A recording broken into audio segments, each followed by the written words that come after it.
Hello and welcome to a brand new episode of Battle Cry, the only show on Indian television that gets you up close with Indian weapons, Indian warfighters, and how our country defends itself.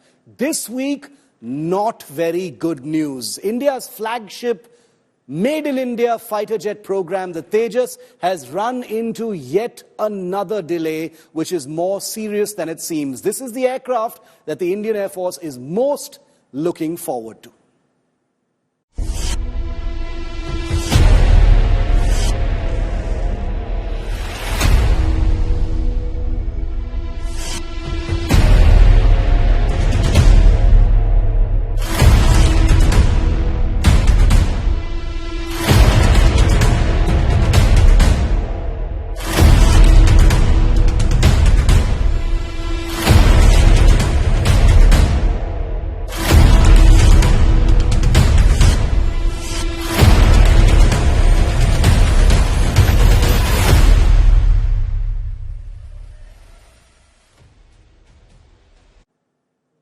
A big newspaper newsbreak suggests that the Tejas Mk-1A, an improved version of the iconic Tejas fighter aircraft developed and made here in India, is delayed by a few months. The improved version, 83 of which the Indian Air Force had ordered a few years ago, was supposed to have begun deliveries in March.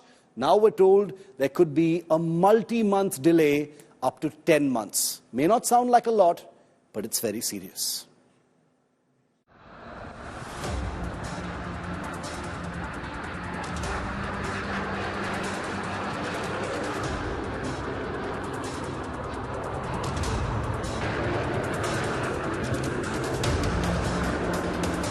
It's the homegrown fighter that the Indian Air Force has been waiting for. Better than the baseline light combat aircraft Tejas that's already in service.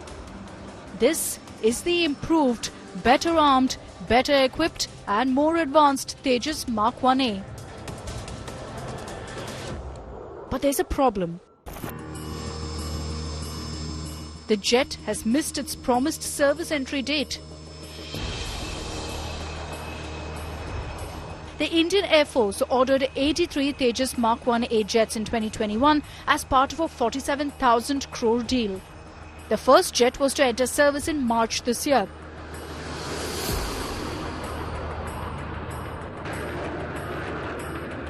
Not alarmingly, the Mk-1A only had its first flight in March, therefore forcing a delay of at least a few months till delivery. Delays in development and testing are not unusual, but reports have emerged that the Indian Air Force, desperate for these jets to shore up dwindling squadron numbers, is not happy at all.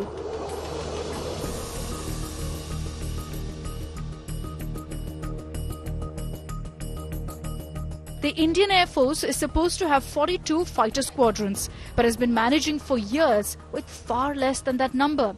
The figure currently hovering around the 30 mark. With MiG-21 jets on the threshold of retirement, a rapid infusion of Tejas jets was to be the elixir to cure the Air Force's fleet strength woes.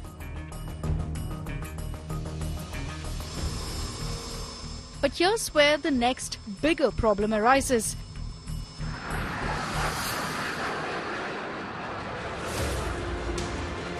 The Tejas Mk-1A's developers are now hoping to begin deliveries to the Air Force by August this year to kickstart a schedule of 16 deliveries within this financial year. But a 10-month delay in the delivery of American F404 engines, the very heart of the Tejas, means that it's highly unlikely that HAL can keep to that commitment.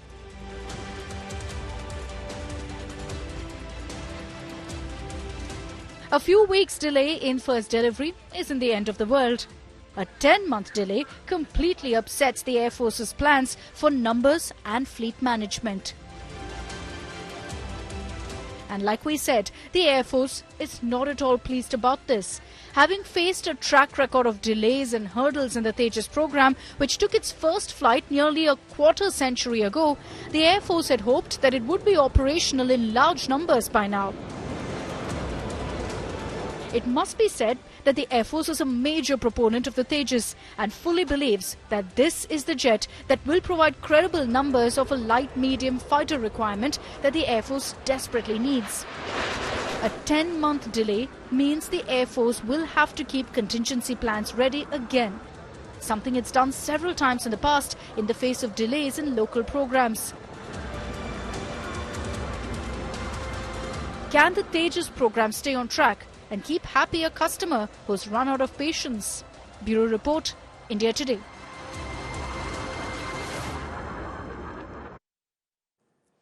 So how does this actually affect the Indian Air Force? Now, the report that we're talking about suggests that the Indian Air Force is not happy because even the smallest of delays means there could be a cascading effect, and these delays could actually bunch up and affect planning. And remember the big elephant in the room, which is depleting squadron strength. And that's the reason why the Air Force cannot afford any delays. Joining us live to discuss this, to put light on it and to also understand why the Indian Air Force is reported to not be happy about this delay in the delivery of the Tejas Mk-1A, Air Marshal Anil Khosla, former Vice Chief of the Indian Air Force, Air Marshal Anil Chopra, former Director of the Centre for Air Power Studies, also a veteran of the Indian Air Force and a former fighter pilot, and Abhijit Iyer Mitra, who is our famous analyst on all things aviation and defence. Thanks very much, gentlemen, for being with me on this episode of Battle Cry. Air Marshal Khosla, I want to quickly come to you first, sir. The report in the Hindustan Times that we're talking about says, that the delay in the delivery of the Tejas Mk-1A, which was supposed to, enter service in March, is now delayed by a few months. There's a mention of also how a 10-month delay in the delivery of engines appears to have stalled, the delivery of this aircraft. How serious is this in your view? Because the Air Force is said to be not very happy about this. Yeah, Shiv. This delay, actually, the whole project is delayed quite a bit. As you're aware, the LCA project was thought of in 1983. And if I remember, I got my fully off status on MiG-21 in 1982. And 83, the project was thought of and as a replacement for MiG-21. The MiG-21s have gone, and just about, I think, less than 2 squadrons are left in reduced to produce mode. And we don't have enough numbers to maintain our authorized strength. And considering the threat perception of our two inimical neighbors, I think we are capacity-wise well short, and Indian Air Force, although the capability has increased manifold in various areas, but the capacity to fight has been reduced because of the diminishing strength of the fighter squadrons. So it's a serious issue. And Indian Air Force understands the importance of self-reliance and Atmanirbharta. That's why it's fully supported. But it should not be at the cost of, a reduction in the minimum deterrence value. So that minimum deterrence value has to be maintained. So it's quite serious. Marshal Chopra, the seriousness of the issue is also because, like I said, the squadron strength and the fleet strength of the Indian Air Force has been shaky for a very, very long time, and the Air Force no longer has the luxury of waiting around. So even these small delays, have a large impact. You've been in service, you've seen this for yourself, sir. The Air Force, would you say, is right to be quite, anxious about this delay?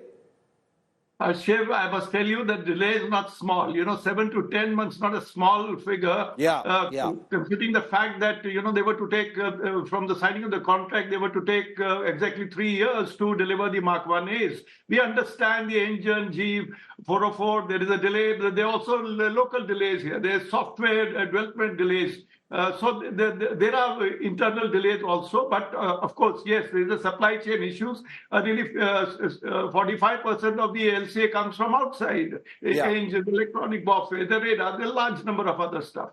So now the issue is It's serious. You know, we are down to 31 squadrons and 114 aircraft. Even the AON has not been issued, leave alone sending an RFP. And once the RFP goes out, it could still take 6 to 7 years for the aircraft to induct. So there is trouble. You know, I was Commandant AST when LCA program had just begun 2001, the first flight. Yes. And, you know, I was the Commandant there for the next 3 years, watching the program very, very closely. And I must tell you, see, after having done the first flight in 2001, where the competitors like the JF-17 did it in 2003, look at that. They've got 150 JF-17. We are at 40 aircraft, and we know that in 2015, we formed the squadron with IOC-1, not even the final IOC. And finally, we got the FOC after this second squadron had been formed. So there have been delays in this program, and these delays need to be monitored very, very closely. Something needs to be done. Indian Air Force is absolutely not a good shape. And look at this. The Chinese today are supposed to have had close to 300 built J-20 fifth generation aircraft, fifth generation aircraft on the before 2035 into the Indian Air Force. So the whole thing is quite serious. You know, the PLA Air Force has inducted more than 200 J-20s already. So with this status on our borders, both sides, the JF-17, of course, they are also running into some trouble, but they have got Block 3 with the PL-12 or maybe even PL-15, the Chinese will give them subsequently. So in Block 3, they've got an ISA radar. So maybe they have support of the Chinese, and we are trying to do everything on our own. But of course, even our ISA radar is initially the Israeli one, and only those will come up maybe another few months from now. Okay, so you're saying that this is not a small delay. It's very, very serious. It may be 7 to 10 months, but these delays mean everything when there is no elbow room for the Air Force. More than accommodating and understanding about delays, but the time for that kind of understanding has evaporated a long time ago. The Air Force simply does not have the elbow room or the margin, to absorb or digest any more delays. Yeah, Shiv, you're very right. See, as I said, the Air Force has been always accommodating self-reliance and always been supporting all the projects. But in this case, now we have reached a stage where it is very, very critical. I mean, we have reached a stage where we don't even have our authorized strength of 42. Yeah. This authorized strength of 42 was, the figure came up after, analysis long time back when the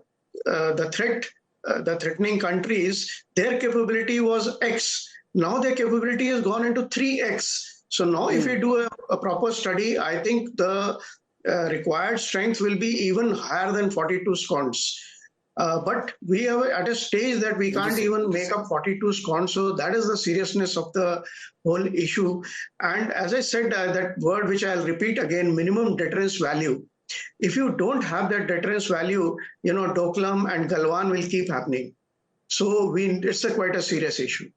You've made a very important point, Air Marshal Khosla. You've said that, even the number 42, the sanction strength of 42 itself may be outdated because of the new threat scenarios and the new dynamics of India's, neighborhood at this point of time. So that actually compounds India's problem as far as squadron strength is concerned. But Air Marshal Chopra, coming back to you now, does the Air Force have any option but to, sit around and wait? I mean, it doesn't. Like Air Marshal Khosla said, a couple of MiG-21 squadrons are on their way out. They'll be retiring very, very soon. The Air Force has had to upgrade many other aircraft to keep them in service for longer than it would have ideally liked to. You've seen that yourself personally. Does the Air Force have, any options to tide over the kind of serious delays that you're looking at here? Shiv, Indian Air Force is stuck between the two ends of the vice. Yeah. One side, of course, Atmanirbharta, very, very important. We are all advocating, and, we have given the kind of commitment to LCA program. 200 LCAs confirmed orders. I mean, 83 out of which 73 1As, and then those trainers, and then now the 97 1As. We are already committed to say that we will take 200 LCA Mark IIs. We are fully committed in ISA. We are fully committed, Indian Air Force fully committed in Atmanirbharta, and that's important because ultimately, if you want strategic autonomy, you must have that. But what we could have done is, if we are really going for Rafale for the Indian Navy, maybe we scrap this 114 project, government to government deal, maybe buy the MRFA, yeah. Rafales, then make them in India. That's one shortcut, fastest way. The price has been established. The international orders are clear. Then we needn't go for the Rafale 3R. We can go for the Rafale F4. So there are many options because time to act is now. We can't wait indefinitely. It's not good for the Indian Air Force, as Air Marshal Khosla said about deterrence. You know what? The Chinese have decided they will have 400 in PLAF J-20s in 2027. They will have 1,000 in 2035, and we'll be getting the first AMCA, if at all it is on track. So therefore, if it's on track, we have to take some hard decisions at the political level and the security establishment level, and take some calls, because there can be further delays in our local production. We have seen the history in 24 years of the 23 years of LCA program till now. The numbers available in Indian Air Force is just 40 aircraft, not even 40. Absolutely. So therefore, it has to be spelled out very, very clearly, and I'm not mincing my words on national television, that it is time to act, and I've been writing regularly on this. Absolutely. What needs to be done, yes. Absolutely. We've tracked every word that you've written, Air Marshal, and in an ideal situation, it is the Tejas that needs to be inducted in large numbers, because India's dependence on foreign aircraft has been going on for too long. But does India really have a choice, when it faces delays like this, is the question that stares us in the face. Abhijit, we're almost out of time. I hope we've been able to fix that. So I'm going to, with a hope and a prayer, give the last few minutes to you. Abhijit, you were making a point about how seriously you're reading this particular delay. Yes, Abhijit. Am I clear now, Shiv? Is this better? Yes, go ahead. Okay. So, the Air Force is bent over backwards to accommodate the ADA and DRDO. The ADA and DRDO have simply not delivered. How many times are you going to keep producing duds? Now, this entire thing of a supply chain deficit of GE is complete baloney. And I'll tell you why. GE had marked 3 years back that they were not able to keep up the supply in tune with the demand of when these Tejases come online. In spite of that, the first engine at least had been delivered. The third squadron at Bikaner went and tested everything out for height fit, seat fit and things like that. And in spite of that, in spite of having that one GE engine and the first aircraft ready, where is that first aircraft ship? At least that first aircraft should have been delivered to Bikaner by now. Even that has not been delivered so far. They said it would be delivered in January 2021, in January 2024. In January, it was announced February. In February, it has become March. And finally, in March, now the report has come out without an official announcement that we'll have to wait for October for the Air Force to get its aircraft. Now, slippages are normal. But with an aircraft that you claim to have already mastered and everything is ready, everything is set to go and so on and so forth, you cannot take this long with upgrades like this. It is simply not on. This engine was integrated long back into that particular platform. We were told over and over again over the last 3 years that all the systems like the ELTA, AESA, radar and things like that had been integrated. So what is the delay now? Yeah. So this whole supply chain thing, if we hadn't, because GE told us about the supply chain slip up on their end 3 years back. So what is the rest of those engines doing in waiting, and certainly what is the first aircraft doing in waiting? What do you think the Air Force needs to do in that case, Abhijit? Do you think there are any options really? This is not an Air Force problem, Shiv. This is a DRDO problem. I think we need serious accountability. You can't have a bureaucracy managing programs like this. You can't have promotions based on seniority. It has to be based on delivery. At some point, somebody has to take a long, hard look at the Tejas program and say, we need scientific bureaucracy accountability. Heads need to roll. Because if heads don't roll, remember, quality is a function of labor. Quality is not a function of technology transfer, etc. It is very much a function of project management, and which is itself a function of labor. We're going to keep a very close track of this developing story. It's certainly not over with this episode of Battle Cry, but I wanted to put the spotlight on it because we all agree that the Tejas is a very, very important program. India cannot do without it. The Air Force doesn't have many options, and therefore accountability and timely delivery is an absolute must. Air Marshal Khosla, Air Marshal Chopra and Abhijit, thank you very much for being with me on this episode of Battle Cry. Thank you. That's it on Battle Cry. Thanks so much for watching. The news continues here on India Today.